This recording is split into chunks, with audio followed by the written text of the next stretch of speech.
Hello students, welcome. Accounts of holding company में चलिए हम अपना नेक्स्ट प्रैक्टिकल क्वेश्चन करते हैं। नेक्स्ट हमारी इलस्ट्रेशन है 26 on 31st March 99। It is given here 1999। Actually ये थोड़ा सा मिस प्रिंट है, it is 2000। So, 31st March 2000, the balance sheet of S Limited and S Limited stood as follows. Equity and liabilities are given. S Limited and S Limited shareholder fund, shares of 100 each, 10 lakh and 1 lakh, security premium, reserve, profit and loss account. Creditors are given, proposed dividend. Next is the asset. Asset में आपको बताया है non current assets. Investment in 900 shares of S Limited, 3 lakh rupees. Holding company ने subsidiary company के कितने shares purchase किए हैं? 900 shares purchase किए हैं।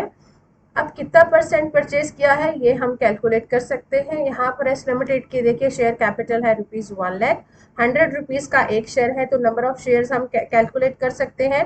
1 lakh divided by 100, so the number of shares are 1000। S Limited के टोटल नंबर ऑफ शेयर्स कितने हैं? 1000। And out of 1000 shares holding company has purchase 900 shares. अगर होल्डिंग कंपनी ने 900 शेयर्स पर बाय किए हैं तो कितना परसेंट किया है? 900 डिवाइडेड बाय 1000 इंटू 100, तो आपका परसेंटेज आ गया 90%।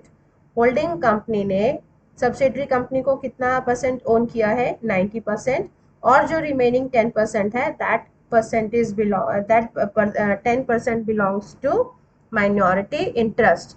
And the next is given current and non current asset. इसमें गुडविल है एंड सन्ड्री एसेट।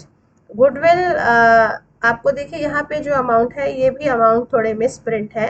ये इसमें मैंने एरो से मेंशन किया है। Goodwill is 50,000 and the asset is 4,28,000। तो आपने ये थोड़ा सा अमाउंट जो है आपने इसको ठीक कर लेना है। 50,000 is for goodwill and sundry assets जो है 4,28,000. Next is S Limited acquired the business of S Limited on September 30th, 99. Other information on 1st April 99, the journal reserve and profit and loss account of S Limited showed the balance of rupees 2,50,000 respectively. S Limited has not yet passed the entries for the dividend proposed by the S Limited. S Limited ने कितना dividend propose किया है? 21,000। लेकिन S Limited ने अभी तक इसकी कोई भी एंट्री नहीं की है। And prepare the consolidated balance sheet as at 31st March 2000। आपको कंसोलिडेटेड बैलेंस शीट बनानी है, ठीक है। अब डेट ऑफ एक्विजिशन क्या है? 30th September। 30th September है तो हम यहाँ पर हमें बैलेंस शीट की डेट कितनी दी है? 31st March 2000, जो अभी मैंने आपको करेक्शन के बाद बताया है। तो 31st March 2000 है तो हमारा फाइनेंशियल ईयर क्या होगा? 1st April 99 to 31st March 2000। और अगर सितंबर में एक्वायर किया है तो आप प्री पीरियड और पोस्ट पीरियड कैलकुलेट कर सकते हैं। तो चलिए हम इसका सॉल्यूशन करते हैं। सबसे पहले हम प्री पीरियड और पोस्ट पीरियड का कैलकुलेशन करते हैं। प्री पीरियड देखिए 1st April 99 से लेकर 30th September 99 तक कितना हुआ? 6 month.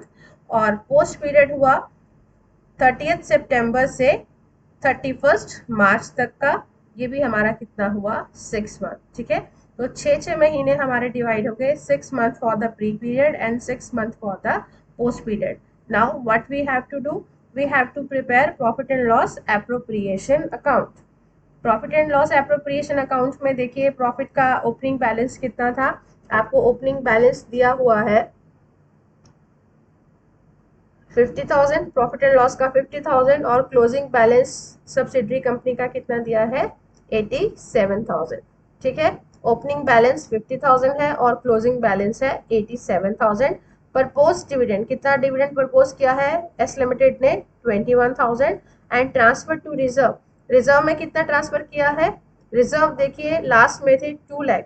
At the end of the year S Limited के रिजर्व थे 2,20,000, और जब ये साल शुरू हुआ था तो एस लिमिटेड के पास रिजर्व थे 2 लाख। क्लियर? तो अगर रिजर्व का ओपनिंग बैलेंस 2 लाख था और क्लोजिंग बैलेंस 2,20,000 था तो इसका मतलब उस साल में रिजर्व में कितने ट्रांसफर किए होंगे? 20,000, ठीक है। तो ये 20,000 क्या आ गया, रिजर्व आ गया। अब हम यहाँ पे इसको बैलेंस करेंगे तो हमारे पास करंट ईयर का प्रॉफिट आ जाएगा 78,000 एज बैलेंसिंग फिगर। अब ये जो 78,000 करंट ईयर का प्रॉफिट है, अगेन ये करंट ईयर का प्रॉफिट हम प्री पीरियड और पोस्ट पीरियड में डिवाइड करेंगे। Pre period is for 6 month and post is also 6 month। तो 78,000 into 6/12 and 78,000 into 6/12 means 39,000 rupees. This is the profit for the pre period and 39,000 rupees. This is the profit for the post period. Now we will calculate the pre profits. Pre profit में सबसे पहले opening profit and loss account कितना था S limited का 50,000। General reserve कितना था S Limited के पास जब उसको एक्वायर किया गया 2 लाख, और प्री पीरियड का प्रॉफिट उसको मिला 39,000। तो कितना टोटल प्रॉफिट हो गया 2,89,000। This is pre acquisition profit. Next है post profit. Post profit is 39,000, it is given 39,000। ठीक है, अब हमें क्या करना है, next step is to calculate goodwill oblique capital reserve. ये कैसे कैलकुलेट करेंगे, अमाउंट पेड। देखिए अमाउंट कितना पे किया है, अमाउंट कितना पे किया है 3 लाख। ठीक है, 3 लाख का अमाउंट पे किया है और वैल्यू कितने की ली है, शेयर कैपिटल लिया है और प्री एक्विजिशन प्रॉफिट लिया है। किस परसेंट में, जितना परसेंटेज उसने एक्वायर किया है। कितना परसेंट एक्वायर किया है 90%। तो शेयर कैपिटल एस लिमिटेड की है 1 लाख, प्री एक्विजिशन प्रॉफिट 2,89,000। इसका अगर हम 90% लेते हैं तो ये आ जाएगा 3,50,100। ठीक है, अमाउंट पे किया है 3 लाख लेकिन ड्यू कितना था 3,50,100। तो इसका मतलब पेमेंट कम की है और वैल्यू ज्यादा ली है। पेमेंट कम की है, वैल्यू ज्यादा ली है, it means capital profit, and capital profit will be written under capital reserve. तो हमारा यहाँ पर कैपिटल रिजर्व आ गया 50,100। ठीक है, अब इसमें जो यहाँ पर देखने वाली बात है वो ये है कि ऑलरेडी यहाँ पर सब्सिडरी कंपनी की गुडविल दी है 50,000। अगर गुडविल 50,000 दी है और यहाँ पे कैलकुलेशन के बाद हमारे पास कैपिटल रिजर्व आया है, तो ये मैंने आपको पहले भी बताया था कि जब हम कंसोलिडेटेड बैलेंस शीट लिखते हैं, बनाते हैं, तो उसमें सिर्फ हम एक ही आइटम लिखते हैं। ठीक है, either there will be goodwill और there will be capital reserve, दोनों को हम इकट्ठा नहीं लिख सकते। तो अगर हमें एक ही आइटम लिखना है, उसके लिए हमारे पास क्या सॉल्यूशन होता है, हम कौन सा मेथड अडॉप्ट करते हैं कि ज्यादा अमाउंट वाली आइटम में से हम कम अमाउंट वाली आइटम को राइट ऑफ कर देते हैं। अब गुडविल हमारे पास यहाँ पर 50,000 है और कैपिटल रिजर्व हमारे पास 50,100 है। इसका मतलब कैपिटल रिजर्व हमारे पास 100 रुपीज ज्यादा है। ठीक है, तो कैपिटल रिजर्व में से हम गुडविल को राइट ऑफ कर देंगे। तो बैलेंस शीट में लायबिलिटी साइड के अंडर हम कैपिटल रिजर्व कितना लिखेंगे 100। ठीक है, क्योंकि यहाँ कैपिटल रिजर्व 50,000 और उधर जो एसेट साइड की गुडविल है 50,000, वो हमने क्या कर दिया, कैंसिल कर दिया। तो नेक्स्ट हमने क्या करना है, माइनॉरिटी इंटरेस्ट कैलकुलेट करना है। Again it is very simple.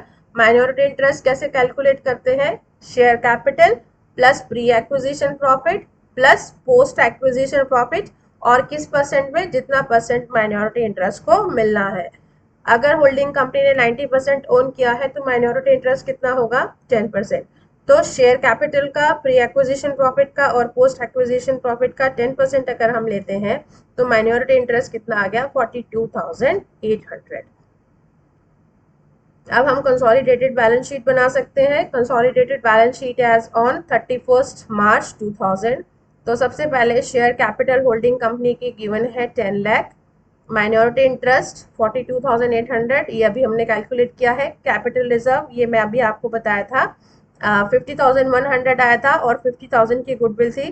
तो 50,100 में से 50,000 की गुडविल को हमने राइट ऑफ कर दिया। So the balance of capital reserve is 100। Then security premium is given 1 lakh. General reserve is also given 5 lakh. Holding company का ये आपको दिया हुआ है बैलेंस शीट में ऑलरेडी। प्रॉफिट एंड लॉस ये 2 लाख आपको गिवन था। अब रिवेन्यू प्रॉफिट्स में से एच लिमिटेड को कितना मिलेगा, रिवेन्यू प्रॉफिट्स कौन से हैं हमारे, post acquisition profit. Post acquisition profit थे टोटल 39,000 और होल्डिंग कंपनी को कितने परसेंट में मिलेगा, जितना परसेंट उसने ओन किया है। तो 39,000 का 90% होल्डिंग कंपनी को मिलेगा 35,100। So the total is 2,35,100। अब यहाँ पर हमारे पास आ गई करंट लायबिलिटीज जिसमें क्रेडिटर्स हैं, तो होल्डिंग के और सब्सिडरी कंपनी के क्रेडिटर्स कंबाइन हो जाएंगे। और इधर करंट एसेट्स और नॉन करंट एसेट्स में हमारे पास सेंड्री एसेट्स हैं, तो होल्डिंग कंपनी और सब्सिडरी कंपनी की एसेट्स भी कंबाइन हो जाएंगी। तो यहाँ पर हमारा टोटल आता है 20,78,000 और यहाँ भी आ रहा है 20,78,000।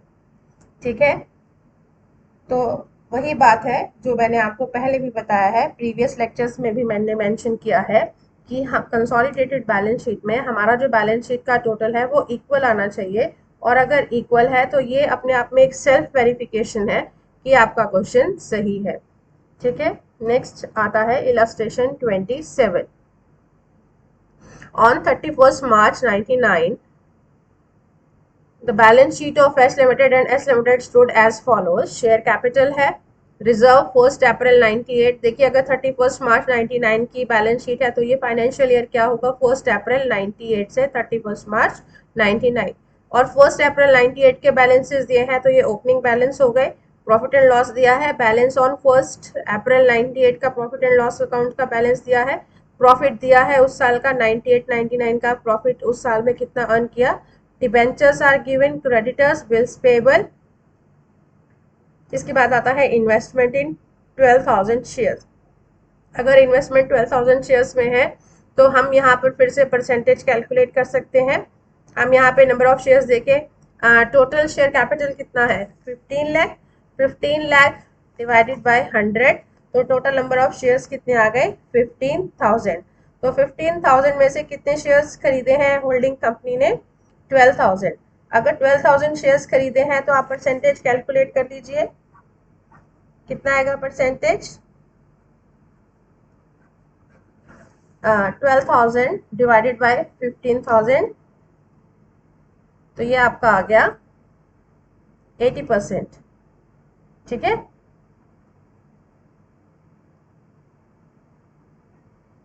Then current assets are given. आपको land and building, plant and machinery, stock, debtors, cash, bills receivable and preliminary expenses. और आपको बाकी और इन्फॉर्मेशन भी गिवन है। S limited acquired the business of S limited on 1 April. 1 अप्रैल को ही एक्वायर किया है, मतलब साल के शुरू में ही एक्वायर कर लिया। Other information, bill receivable of S limited include 20,000 accepted by S limited. 20,000 की बिल्स रिसीवेबल है, वही म्यूचुअल ओइंग्स है। म्यूचुअल ओइंग्स में बिल्स रिसीवेबल और बिल्स पेबल में आप उसको एडजस्ट करते हैं उसके।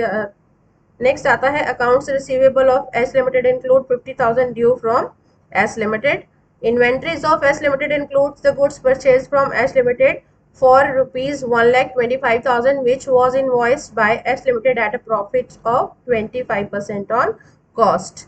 ठीक है, ये वही है 25% ऑन कॉस्ट, मतलब 25% कितना हो गया 1/4, 25/100 1/4। और अगर हमें प्रॉफिट पे लेना है तो वो कितना हो जाएगा 1/5। Both S limited and S limited have proposed 10% dividend for the year 98-99 but no effect has been given in the balance sheet। Prepare the consolidated balance sheet as at 31st March 99। तो उससे पहले हम देखते हैं अपना pre period और post period. Pre period, अब देखिए आपको बताया था कि साल के शुरू में ही एक्वायर कर लिया तो प्री पीरियड इज नील। तो जितना भी है पूरा जो कि हमें दिया है 1 अप्रैल 98 से लेके 31 मार्च 99, ये सारा पीरियड क्या है 12 मंथ्स का, ये पोस्ट पीरियड है। अब हम profit and loss appropriation account बना सकते हैं। Profit and loss appropriation account में देखिए हमें ओपनिंग बैलेंस दिया हुआ था बैलेंस शीट में।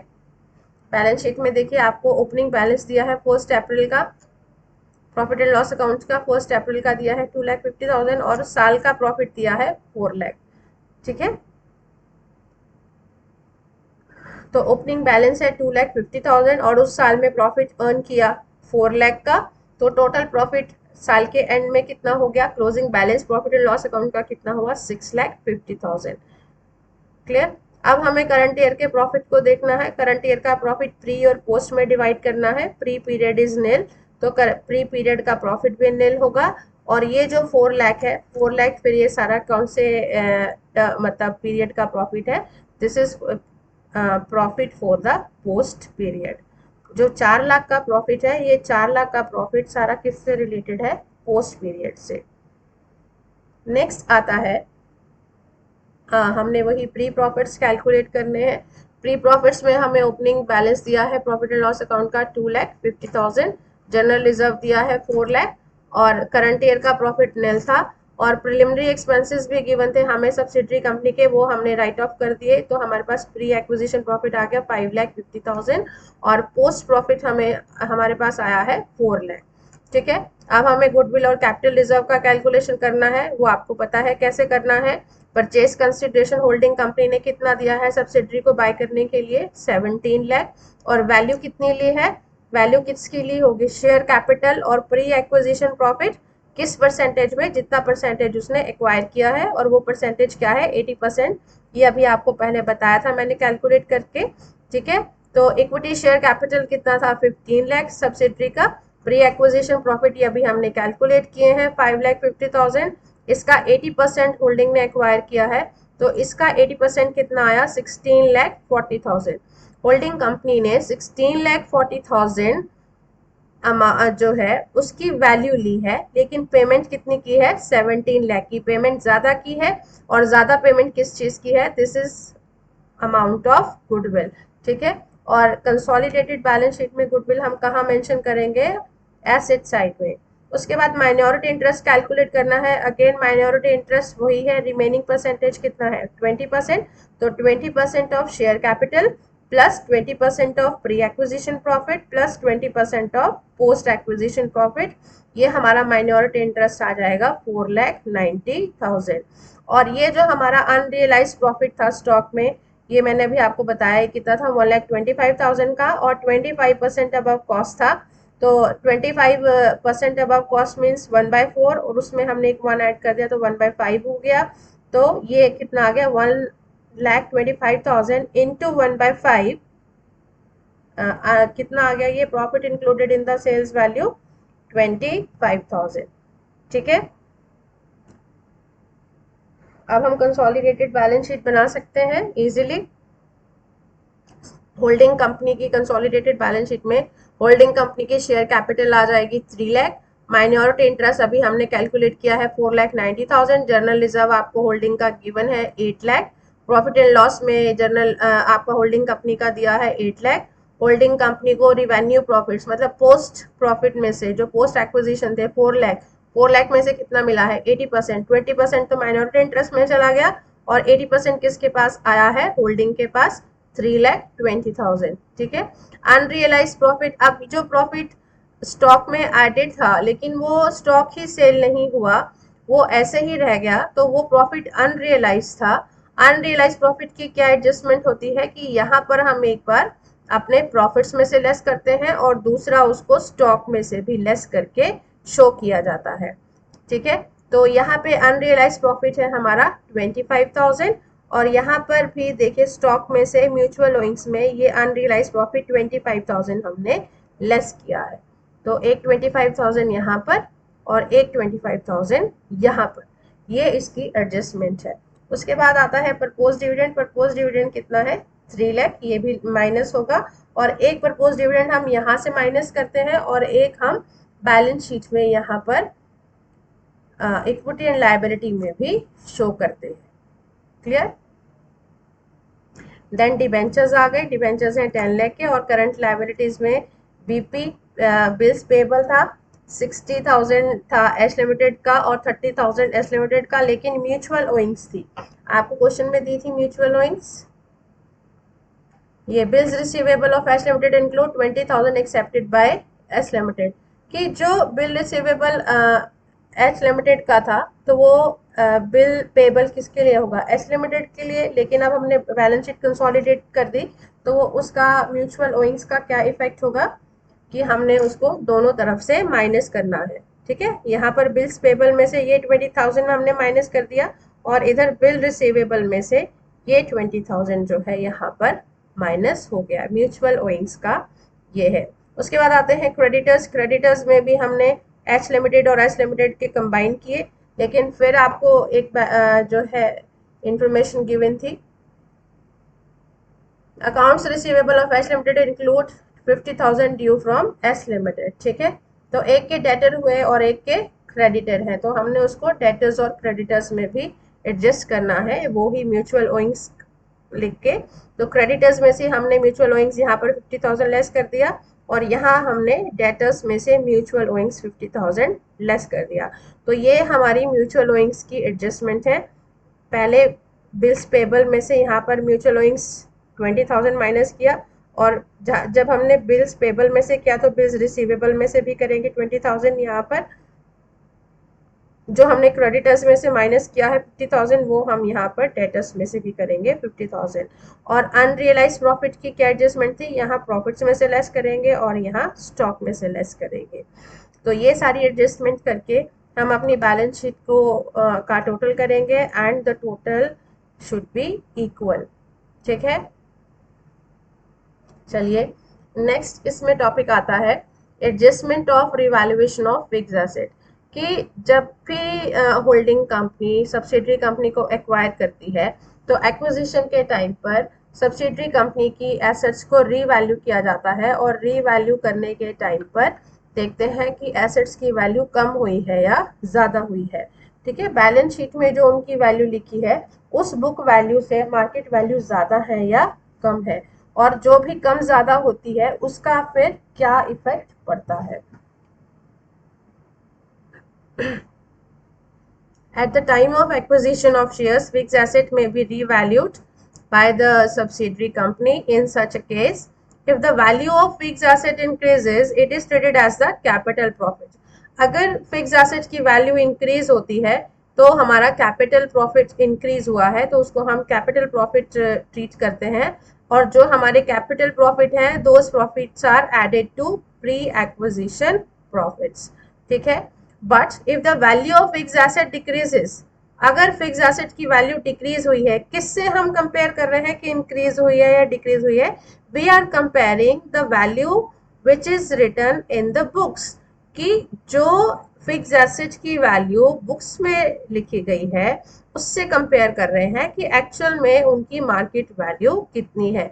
अगर मार्केट वैल्यू बढ़ रही है तो इसका मतलब एसेट्स की वैल्यू ज़्यादा है, और एसेट्स की वैल्यू ज़्यादा है तो कैपिटल प्रॉफिट है, और जो कैपिटल प्रॉफिट है that is added to the pre acquisition profit. लेकिन अगर इसका अपोजिट है कि फिक्स एसेट की वैल्यू डिक्रीज हो गई उसकी बुक वैल्यू से, तो ये हमारा कैपिटल लॉस है, और कैपिटल लॉस को हम क्या करेंगे, प्री एक्विजिशन प्रॉफिट्स में से डिडक्ट करेंगे। क्लियर। लेकिन जब हम एसेट्स की वैल्यू को इंक्रीज और डिक्रीज करते हैं तो इसका एक दूसरा इम्पैक्ट जो है वो उसके डेप्रिसिएशन पर भी पड़ता है। तो यहाँ पर एक ये पॉइंट बहुत ध्यान से समझने वाला है कि जब हम ये कहते हैं कि हमारी फिक्स एसेट की वैल्यू इंक्रीज हुई है तो इसका मतलब हमारे प्री एक्विजिशन प्रॉफिट बढ़े हैं। लेकिन यहाँ पर आप ये ध्यान दीजिए कि अगर वैल्यू इंक्रीज हुई है फिक्स एसेट की, लेकिन हमने एक्चुअल में जो फिक्स एसेट है उसके ऊपर डेप्रिसिएशन तो उस वैल्यू पे लगाया हुआ है जो कि उसकी बुक्स में लिखी गई है। ठीक है, लेकिन अगर उसकी वैल्यू बढ़ी है और हमने अपने प्रॉफिट्स को इंक्रीज किया है तो इसका मतलब डेप्रिसिएशन जो है उसकी इंक्रीज्ड वैल्यू पर लगना चाहिए, और जो इंक्रीज्ड वैल्यू पर डेप्रिसिएशन लगेगा वो हमने अभी चार्ज नहीं किया है, और वो अभी हमने उसको चार्ज करना पड़ेगा, यानी कि उसको डेप्रिसिएशन लगाना पड़ेगा। किसके ऊपर डेप्रिसिएशन लगाना पड़ेगा, जो कि उसकी इंक्रीज्ड वैल्यू है, क्योंकि इंक्रीज्ड वैल्यू को हम प्रॉफिट्स में तो ऐड कर रहे हैं लेकिन डेप्रिसिएशन भी तो लगेगा उसका। तो जब डेप्रिसिएशन लग रहा है इंक्रीज्ड वैल्यू पर, तो डेप्रिसिएशन लगने से हमारे प्रॉफिट्स जो है वो कम होंगे। ठीक है, लेकिन अगर इसका रिवर्स है कि अगर हमारी फिक्स एसेट की वैल्यू कम हो रही है, ध्यान से समझिएगा कि अगर हमारी फिक्स एसेट की वैल्यू कम होती है तो इसका मतलब हमने बुक्स में ज़्यादा लिखी है, एक्चुअल में उसकी वैल्यू कम है, तो हम क्या करते हैं, ये हमारा कैपिटल लॉस है, हम इसको अपने प्री प्रॉफिट्स में से लेस करते हैं। लेकिन इसका इफेक्ट डेप्रिसिएशन पर भी पड़ता है। डेप्रिसिएशन पर क्या इफेक्ट पड़ेगा कि हमने ज्यादा वैल्यू पे डेप्रिसिएशन लगा रखा है, लेकिन एक्चुअल में उतनी वैल्यू के ऊपर डेप्रिसिएशन नहीं लगना चाहिए। तो जितना हमने ज्यादा डेप्रिसिएशन लगाया है वो डेप्रिसिएशन दोबारा हमें अपने प्रॉफिट्स में ऐड करना पड़ेगा। ठीक है, तो दो एडजस्टमेंट आपको करनी है जब हमें फिक्स एसेट का रिवैल्यूएशन करना है। तो ये देखना है कि वैल्यू इंक्रीज होती है या वैल्यू डिक्रीज होती है। तो फर्स्ट केस लेते हैं कि अगर फिक्स एसेट की वैल्यू इंक्रीज है तो इसका मतलब हमारा कैपिटल प्रॉफिट इंक्रीज हुआ है, प्री एक्विजिशन प्रॉफिट इंक्रीज हुआ है, लेकिन उसका दूसरा इम्पैक्ट किस पर पड़ रहा है, उसके डेप्रिसिएशन पर। हमने डेप्रिसिएशन पहले कम लगाया था, लेकिन अब उसकी वैल्यू अगर इंक्रीज हो गई है तो उस इंक्रीज्ड वैल्यू के ऊपर डेप्रिसिएशन लगना चाहिए। और जब हम डेप्रिसिएशन लगाते हैं अपने प्रॉफिट्स में से चार्ज करते हैं तो हमारा प्रॉफिट कम होता है। ठीक है, और दूसरा केस क्या था कि अगर फिक्स एसेट की वैल्यू कम होती है तो वैल्यू कम होने से क्या हुआ, लॉस हुआ। तो ये जो लॉस है हमारा कैपिटल लॉस है और ये हम अपने प्री एक्विजिशन प्रॉफिट्स में से डिडक्ट करते हैं। लेकिन इसका दूसरा इम्पैक्ट इसके डेप्रिसिएशन पे पड़ता है। डेप्रिसिएशन पर क्या इम्पैक्ट है कि डेप्रिसिएशन हमने ज़्यादा वैल्यू पे लगा रखा है, लेकिन वो उतनी वैल्यू पर नहीं लगना चाहिए, वो कम पर लगना चाहिए। तो जितना हमने ज़्यादा चार्ज कर लिया था अपने प्रॉफिट्स में से, मतलब ज़्यादा लगा लिया था, उसको हम दोबारा से अपने प्रॉफिट्स में ऐड कर देते हैं। क्लियर? तो ये अभी हम इसका प्रैक्टिकल क्वेश्चन करते हैं और प्रैक्टिकल क्वेश्चन से आपको ये और अच्छे से समझ में आएगा। एक बार यहाँ पर हम रीड कर लेते हैं। If the value of fixed asset is increased due to revaluation, depreciation would also be increased proportionately and extra depreciation will be deducted from the post acquisition profit. देखिए, जब वैल्यू बढ़ी है तो हमने उसको कैपिटल प्रॉफिट माना और उसको प्री एक्विजिशन प्रॉफिट में ऐड किया, लेकिन उसका इम्पैक्ट जब हमारा डेप्रिसिएशन पे पड़ता है तो डेप्रिसिएशन कहाँ से चार्ज किया जाएगा, extra depreciation post acquisition profit में से। ठीक है, और ऐसे ही अगर हमारी फिक्स एसेट की वैल्यू डिक्रीज हुई है, कैपिटल लॉस है, तो हमें डेप्रिसिएशन ऐड करना है and that depreciation will be added to the post acquisition profit. ठीक है, तो फिक्स एसेट की वैल्यू का इंक्रीज और डिक्रीज होना वो हमारे प्री प्रॉफिट्स को अफेक्ट करता है, उससे हमारे प्री प्रॉफिट्स या तो ज्यादा होंगे या कम होंगे, लेकिन उनका इम्पैक्ट जो डेप्रिसिएशन पर पड़ेगा वो डेप्रिसिएशन का इम्पैक्ट कहाँ से चार्ज किया जाएगा, पोस्ट एक्विजिशन प्रॉफिट में से। या तो पोस्ट एक्विजिशन प्रॉफिट कम होंगे अगर डेप्रिसिएशन चार्ज करेंगे, लेकिन अगर डेप्रिसिएशन दोबारा से ऐड किया जाता है तो पोस्ट एक्विजिशन प्रॉफिट हमारे इंक्रीज होंगे। तो इसके लिए इलस्ट्रेशन देखिए 28। S limited acquired 80% equity shares of S Limited on 1st July 1989. On 1st December 1989, the balance sheet of S Limited and S Limited stood as follows. देखिए, acquisition की date है 1 जुलाई और बैलेंस शीट आपको 31 दिसंबर की दी है, तो इसका मतलब ये ईयर कौन सा हुआ, 1 जनवरी 89 से 31 दिसंबर 89। तो एक्विजिशन अगर 1 जुलाई को हुआ है तो प्री पीरियड और पोस्ट पीरियड कैलकुलेट कर सकते हैं। प्री पीरियड 1 जनवरी से लेके 1 जुलाई तक कितना हो गया, 6 मंथ, तो 6 मंथ यहाँ और 6 मंथ हमारा पोस्ट पीरियड हो गया। शेयर कैपिटल दिया है, reserve, profit and loss account, creditors are given, investment in 80% of shares. अगर 80% है एस लिमिटेड के पास तो 20% हमारा माइनॉरिटी इंटरेस्ट है। Land and building, plant and machinery, stock, debtors and cash. Other information में as on date of acquisition land and building of S limited was found over valued by 20,000, कि जिस date को acquire किया land and building की value जो है वो over valued थी, कितने से, 20,000 से। लैंड एंड बिल्डिंग किसकी, हमने रिवैल्यूएशन किसका करना है, सब्सिडरी कंपनी का। ठीक है, सब्सिडरी कंपनी की जो लैंड एंड बिल्डिंग थी 3 लाख, ये 20,000 से ज्यादा लिखी हुई थी। Then value of machinery was determined at 4,50,000.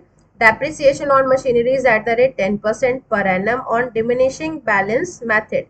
और मशीनरी की वैल्यू कितनी थी 4,50,000 और मशीनरी के ऊपर डेप्रिसिएशन का रेट क्या था 10%। देखिए लैंड एंड बिल्डिंग के ऊपर डेप्रिसिएशन का रेट नहीं दिया क्योंकि लैंड एंड बिल्डिंग जो है वो डेप्रिशिएट नहीं होती, लैंड एंड बिल्डिंग के ऊपर डेप्रिसिएशन नहीं लगता। डेप्रिसिएशन इस पर लगेगा मशीनरी पर, और मशीनरी का जो रेट ऑफ डेप्रिसिएशन है दिस इज 10% पर एनम। और किस मेथड से लगाया है, डिमिनिशिंग बैलेंस मेथड से। Profit and loss account on 1st January 89 was rupees 70,000. So prepare the consolidated balance sheet as at 31st March. This is 89. Not 31st March, this is 31st December 89. Okay. तो पहले हमने pre period और post period calculate करना है। Pre period और post period में देखिए वही अभी आपको बताया था 6 महीने हो गए। 1 जनवरी से लेके 1 जुलाई तक हमारा 6 मंथ का प्री पीरियड है और 1 जुलाई 89 से लेके 31 दिसंबर 89 तक 6 मंथ का है। Now we can prepare profit and loss appropriation account. Opening balance हमें दिया है प्रॉफिट एंड लॉस का 80,000 और क्लोजिंग बैलेंस 1,50,000, ये हमें बैलेंस शीट में गिवन है। तो करंट ईयर का प्रॉफिट आ गया 80,000। This is simple. अब 80,000 जो करंट ईयर का प्रॉफिट है उसको प्री और पोस्ट में डिवाइड कर लीजिए। 80,000 का 6 मंथ का 40,000 प्री पीरियड का प्रॉफिट है और 40,000 ये पोस्ट पीरियड का है। अब देखते हैं profit and loss on revaluation. Machinery को कब भी रीवैल्यू किया गया 1 जुलाई 89 को। मशीनरी को अगर हम 1 जुलाई 89 को रीवैल्यू कर रहे हैं कितने पर, 4,50,000 पर। और मशीनरी की वैल्यू कितनी दी है, मशीनरी की वैल्यू गिवन है 3,60,000। लेकिन यहाँ पर एक चीज आपने ध्यान रखनी है कि ये जो वैल्यू दी है मशीनरी की 3,60,000 सब्सिडरी कंपनी की मशीनरी की वैल्यू है, ये हमें दी है 31 दिसंबर 89 को। ठीक है, 31 दिसंबर 89 को मशीनरी की वैल्यू 3,60,000 है, लेकिन उसको रीवैल्यूएशन किया गया था 1 जुलाई को। 1 जुलाई को 4,50,000 उसकी वैल्यू आई थी जब उसको रीवैल्यू किया गया। तो अगर हम कंपेयर करें कि वैल्यू इंक्रीज हुई है या डिक्रीज हुई है तो हम अभी कंपैरिजन नहीं कर सकते, क्योंकि हमें जो वैल्यू गिवन है मशीनरी की वो डिफरेंट डेट्स पे गिवन है। ये 1 जुलाई को बताई है और ये बताई है 31 दिसंबर को। तो अगर डिफरेंट डेट्स पे गिवन है तो हम कंपेयर नहीं कर सकते और कंपैरिजन करके हम ये नहीं बता सकते कि वैल्यू इंक्रीज हुई है या डिक्रीज हुई है। उसके लिए फिर हमें क्या करना पड़ेगा कि जो वैल्यू हमें 31 दिसंबर को दी है मशीनरी की वैल्यू अब हमें कैलकुलेट करनी है कि एक्चुअल में उसकी वैल्यू 1 जुलाई को कितनी थी। 1 जुलाई को उसकी बुक वैल्यू कितनी थी वो जानने के लिए हमें कैलकुलेशन करनी पड़ेगी। अब वो कैसे कैलकुलेट करेंगे, डेप्रिसिएशन का रेट क्या दिया है 10%, यानी कि जो साल के शुरू में एस लिमिटेड की मशीनरी की वैल्यू जो साल के शुरू में होगी 1 जनवरी को होगी उसका 10% डेप्रिसिएशन लगा होगा और 10% डेप्रिसिएशन लगाने के बाद उसकी वैल्यू कितनी आई होगी 3,60,000। तो अब हम सबसे पहले क्या करेंगे, हम ओपनिंग बैलेंस पे जाएंगे कि मशीनरी का ओपनिंग बैलेंस कितना था, मतलब 1 जनवरी को मशीनरी का बैलेंस कितना था। उसके लिए हमने कैलकुलेट क्या किया कि 3,60,000 है डेप्रिसिएशन लगने के बाद, तो डेप्रिसिएशन 10% लगा था, तो डेप्रिसिएशन अगर 10% उसमें ऐड कर दें तो उसकी इनिशियल वैल्यू कितनी थी 3,60,000 इंटू 100/90, दिस इज 4 लाख। यानी कि 1 जनवरी को मशीनरी की वैल्यू कितनी थी 4 लाख। तो अब अगर 1 जनवरी को 4 लाख थी तो 1 जुलाई को कितनी होगी ये हम कैलकुलेट कर सकते हैं।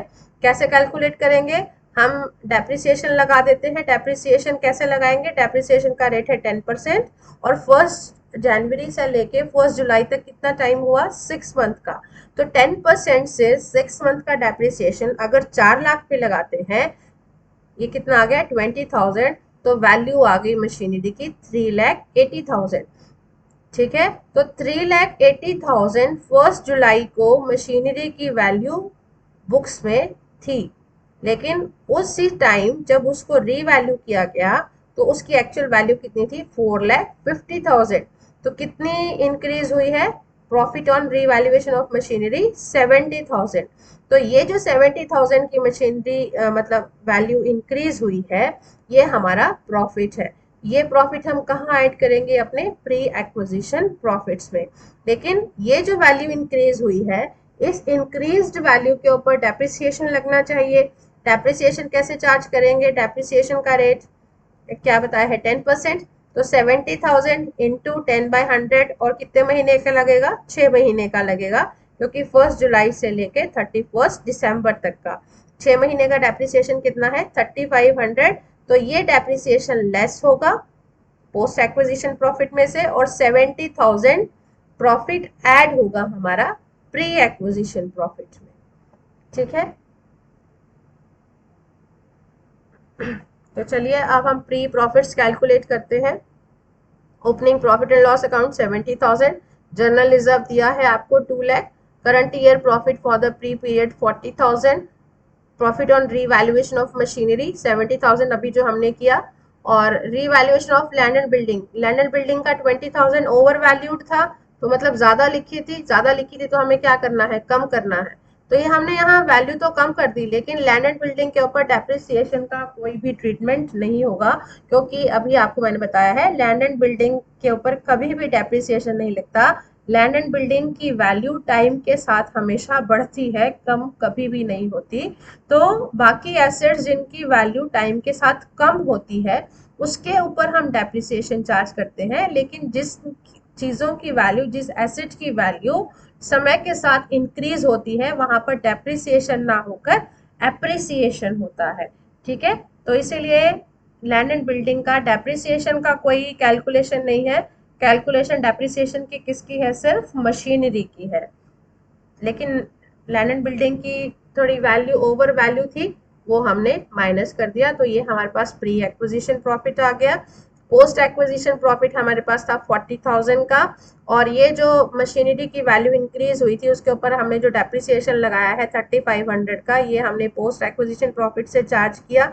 तो पोस्ट एक्विजिशन प्रॉफिट हमारा हो गया 36,500।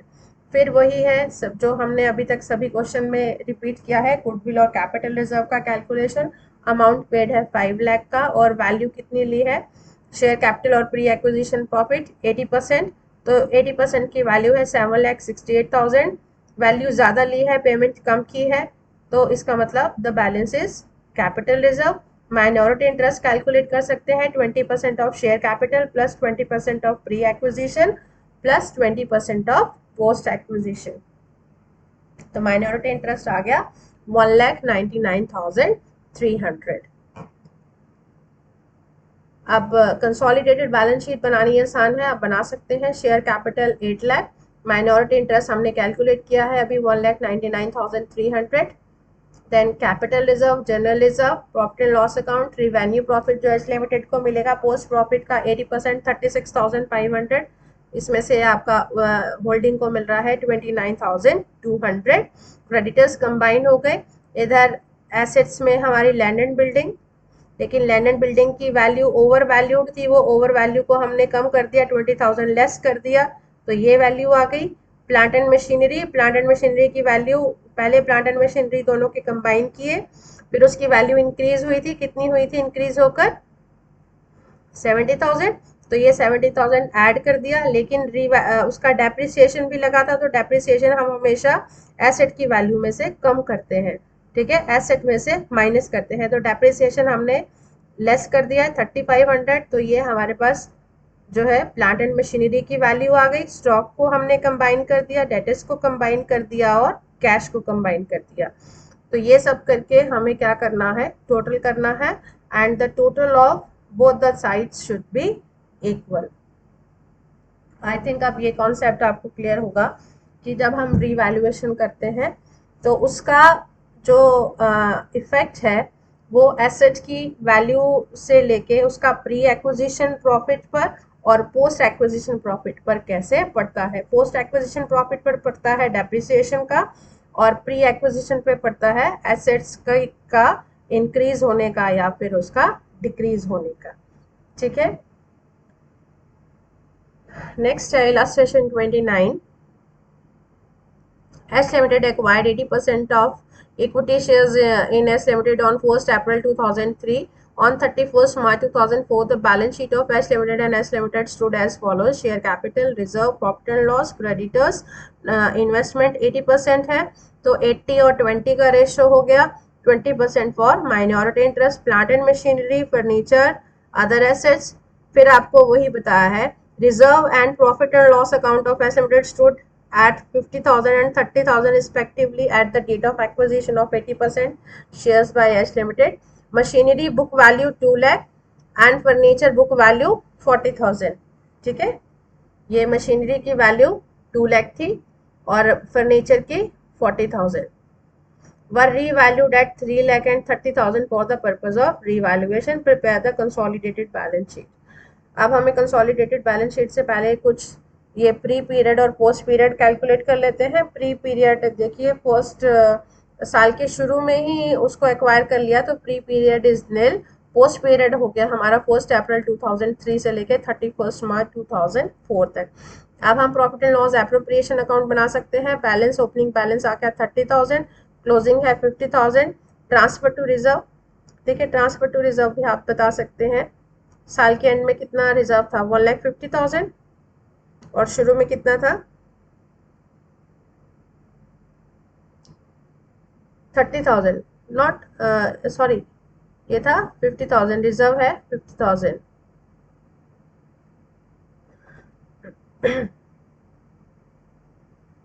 तो कितना ट्रांसफर किया है, ये आ गया 1 लाख एंड 50,000। ओके, देखिए रिजर्व हमारा था 50,000 और साल के एंड में था 1,50,000। शुरू में था 50 और एंड में जाके हो गया 1,50,000, तो ट्रांसफर कितना किया है 1 लाख, तो ट्रांसफर टू रिजर्व 1 लाख, ये हो गया। करंट ईयर का प्रॉफिट आ गया 1,20,000। अब 1,20,000 को प्री और पोस्ट में डिवाइड कर दीजिए। प्री पीरियड इज निल, तो पूरा 1,20,000 का जो प्रॉफिट है that belongs to post period. अब हम क्या करेंगे, प्रॉफिट एंड लॉस रिवैल्यूएशन देखते हैं कि रिवैल्यूएशन पे प्रॉफिट हुआ है या लॉस हुआ है। मशीनरी की वैल्यू देखेंगे, 1 अप्रैल 2003 में कितनी थी 3 लाख और less value of machinery on 1 April 2003 2 lakh. ये आपको बताया है कितना आ गया profit on revaluation of machinery 1 lakh. Then calculation of profit and loss on revaluation. Furniture का देखिए, फर्नीचर का 30,000 है और वैसे उसकी बुक वैल्यू कितनी थी 40,000, तो ये हमारा क्या हुआ है लॉस 10,000 का। और इंक्रीज्ड वैल्यू के ऊपर डेप्रिसिएशन मशीनरी के ऊपर 1 लाख का 20,000 बाई 20,000 बाई 2 लाख। ठीक है, तो ये 10% से डेप्रिसिएशन लगेगा। 1 लाख पे 10% से डेप्रिसिएशन कितना हुआ 10,000 का। और ऐसे ही हमारा फर्नीचर का है, देखिए फर्नीचर का कैसे होगा। फर्नीचर की बुक वैल्यू है 40,000 और वैसे 34, कितना बैलेंस है 6,000। 6,000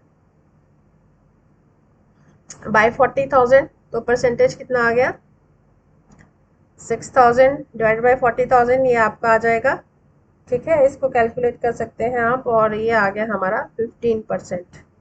15% और 15% पे आपका जो डेप्रिसिएशन आएगा ये आएगा 1,500।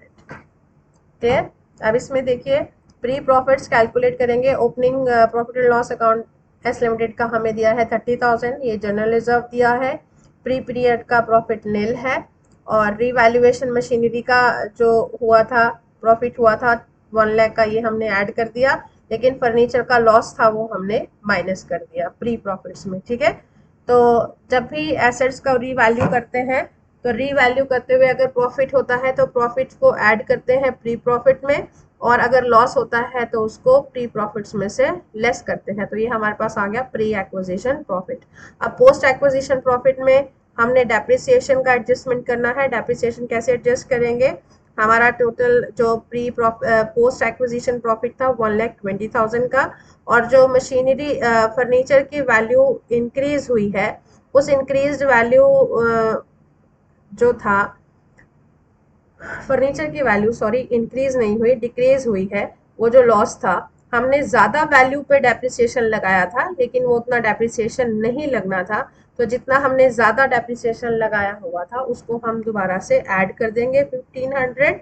और ऐसे ही मशीनरी की वैल्यू इंक्रीज हुई है, तो इंक्रीज्ड वैल्यू के ऊपर डेप्रिसिएशन लगना चाहिए। और वो जो डेप्रिसिएशन लगाया जाएगा वो कहाँ से लगाया जाएगा? पोस्ट प्रॉफिट में से। तो वो डेप्रिसिएशन हमने माइनस कर दिया 10,000 का। ठीक है, तो पोस्ट एक्विजिशन प्रॉफिट आ गए 1,11,500। अगेन वही कैलकुलेशन गुडविल की और कैपिटल रिजर्व की। अमाउंट पेड होल्डिंग कंपनी ने कितना किया है? 3,20,000, और उसने परचेज किया है 80% of equity share capital plus 80% of pre acquisition profit. ये वैल्यू उसने ली है 2,96,000 की। 2,96,000 की वैल्यू ली है और पेमेंट की है 3,20,000। सो द बैलेंस इज गुडविल। अब माइनॉरिटी इंटरेस्ट कैलकुलेट कर सकते हैं। माइनॉरिटी इंटरेस्ट कितना है? Percentage 20%। 20% of share capital, 20% of pre acquisition and 20% of post acquisition profits. ये कितना आ गया? 96,300। अब इसको कंसोलिडेटेड बैलेंस शीट में हम इजिली लिख सकते हैं।